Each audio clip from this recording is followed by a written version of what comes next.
around the age of 5 or 6, I began to paint. When I was 18 and I was feeling that I was failing as a painter, for 6 months I wrote poetry, and in fact very successfully published them in the best Turkish magazines. I was only 20. I was so proud that my poems were being published in the best literary magazines, but suddenly I dropped and decided to not write poetry at all.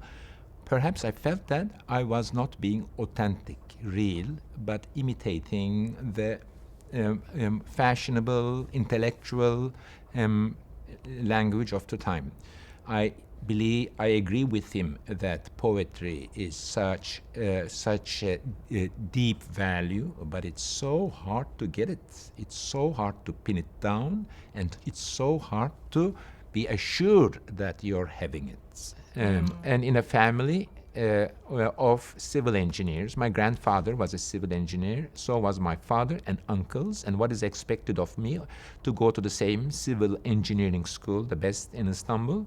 And in fact, I went there, but since everyone thought I have some talent, they said this one is going to be an architect, and I studied architecture. But at the age of 22, I dropped out and began to both architectural school and then begin to write novels. Essentially, around the age of 10 or 12, I realized that I cannot be a normal businessman, a politician, a diplomat, a doctor, and an engineer, but a person who needs to be alone in a room dreaming. I consider myself very lucky because that's what I did in all of my life, and it turned out to be also a profession.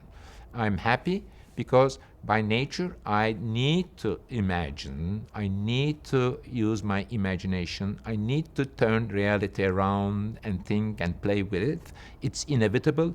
It's like an fluid or natural bodily fluid that is coming out of me, that it's obvious that I will do this all my life. So I'm very happy that I failed in painting, but at least comfortable with writing.